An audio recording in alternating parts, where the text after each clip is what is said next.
In a recent interview, Ukraine's commander-in-chief, General Valery Zaluzhny, gave a sobering assessment of the war in Ukraine, admitting the current situation has reached a stalemate. Speaking to The Economist, he said, "There will most likely be no deep and beautiful breakthrough." But in an essay published at the same time, he proposed possible solutions. Today, we're going to look at Zaluzhny's assessment of the situation and some reactions to it. First of all, General Zaluzhny admitted his mistake in calculating Russia's willingness to tolerate massive casualties. He said, "That was my mistake. Russia has lost at least 150,000 dead. In any other country, such casualties would have stopped the war. But not in Russia, where life is cheap." While many had hoped Ukraine's counteroffensive would achieve the swift and sweeping successes of last year's, progress has been painfully slow, and the front lines have changed very little in months. General Zaluzhny emphasized the need for a significant technological breakthrough to change the situation, and pointed out that Western countries are still holding back in providing Ukraine with the newest weapons. He described the extensive use of FPV drones by both Ukraine and Russia. These are first-person view remote-control kamikaze drones, which are carrying explosive charges that their operators crash into the enemy. The simple fact is that we see everything the enemy is doing and they see everything we're doing. In order for us to break this deadlock, we need something new. Zaluzhny urged innovation in drones, electronic warfare, anti-artillery capabilities, and new robotic solutions for demining. He warned that it was critical to prevent a war of attrition with Russia, which he said can drag on for years and wear down the Ukrainian state. Let's be honest, Russia is a feudal state where the cheapest resource is human life, and for us, the most expensive thing we have is our people. Reacting to Zaluzhny's comments, Kremlin spokesman Dmitry Peskov dubiously insisted there was no stalemate, and everything was going to plan for Russia. No, it has not reached a dead end. Russia is consistently continuing to carry out a special military operation. All the goals that were set must be achieved.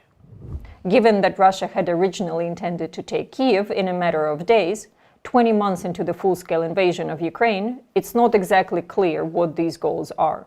President Zelensky has not commented on Zaluzhny's article yet, while the US said it was further proof of just how important it is to continue supporting Ukraine. Welcome, everyone. I'm Mike Robinson, the Director of Radio Free Ukraine. Today, we're delving into strategic imperatives to overcome positional warfare. We'll explore insights from Valery Zaluzhny, Commander-in-Chief of the Armed Forces of Ukraine, as we dissect the ongoing conflict dynamics and the strategies necessary for success. In February 2022, Radio Free Ukraine responded to President Zelensky's call to action.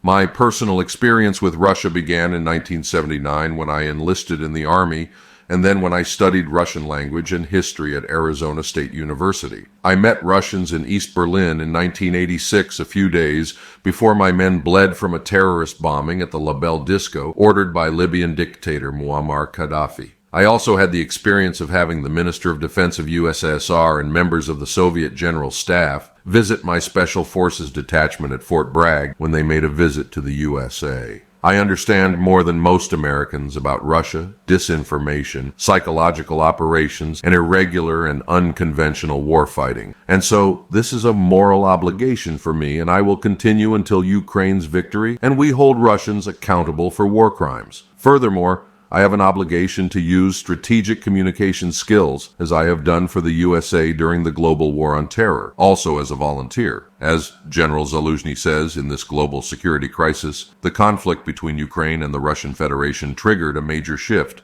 leading to a positional form of warfare. It's crucial to understand the nuances of this transition and its implications. The conflict between Ukraine and Russia marks an unprecedented global security crisis. This crisis surpasses anything seen since the end of the Second World War, highlighting the urgent need for strategic responses.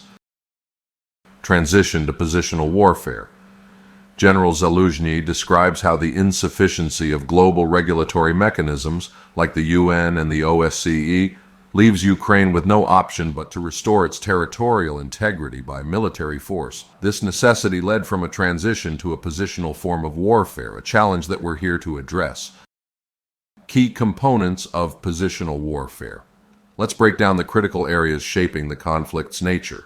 These include the quest for air superiority, breaching mine barriers, enhancing counter-battery operations, creating and preparing reserves, and strengthening electronic warfare capabilities. Analysis of air superiority. Gaining air superiority is key in conducting successful ground operations. Ukraine entered the conflict with limited air assets, but with support from partner nations, the air forces have seen a significant increase in their capabilities. Breaching mine barrier. The widespread use of mine barriers by both parties created a challenging landscape. To overcome this, Ukraine is exploring the use of modern tools like LiDAR scanning sensors and rosy smoke protection systems to breach mine barriers effectively. Enhancing counter-battery operations. Counter-battery operations are critical in the conflict, with nearly 60 to 80% of the total tasks executed by missile forces and artillery. Strategies such as increasing the use of reconnaissance equipment are being implemented to enhance the effectiveness of these operations. Creation and preparation of reserves. Compared to the Russian Federation, Ukraine faces challenges in mobilizing and preparing reserves. The state's limited capabilities to train reserves on its own territory have led to gaps in motivation and training.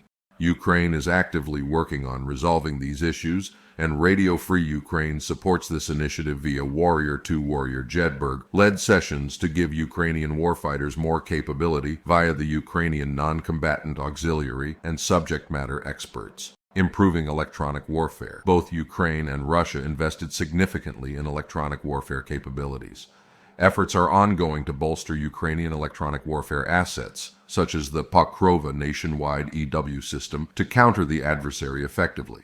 Strategies to overcome positional nature. The general states that the need to avoid a protracted positional form of warfare necessitates the implementation of innovative strategies. Ukrainians are exploring several approaches, including mass use of electronic warfare assets, improved counter-battery operations, and smart logistical support.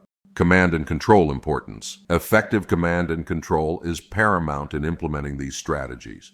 Ukrainians are utilizing modern information technology to ensure a unified information environment, facilitating faster decision-making. Logistics support overview. Strategic logistics support is a significant factor in the conflict. Ukraine is exploring the development and capacity building of the Ukrainian defense industry and creating an asymmetric arsenal to optimize logistical support. So, what are the key takeaways from General Zaluzhny's assessment, and how will we help him achieve his commander's intent? The transition to a positional form of warfare poses risks, but also offers opportunities for learning and strategic advancement. Our mission is to bridge the knowledge gap between American and Ukrainian warfighters for mutual learning and strategic enhancement. General Valery Zaluzhny's insights provide a critical framework for success in the ongoing conflict. These lessons learned will not only bolster the capabilities of Ukrainian forces, but also prepare American warfighters for future battles. Radio Free Ukraine will therefore continue to focus on how to help Ukrainian warfighters, first responders, and NGOs establish beneficial relationships for sharing best practices in both directions. Americans need to listen, learn, and prepare for the next battle based on lessons learned from Ukraine. Radio Free Ukraine aims to help accomplish that. In the spring of 2024, we will support the Ukrainian Irregular Warfare Lessons Learned and Tech Expo taking place in Ukraine and a second phase in the USA. This is part of Ukrainian Infantry Reserve Sub-Lieutenant Katerina Koval's USA Stands with Ukraine.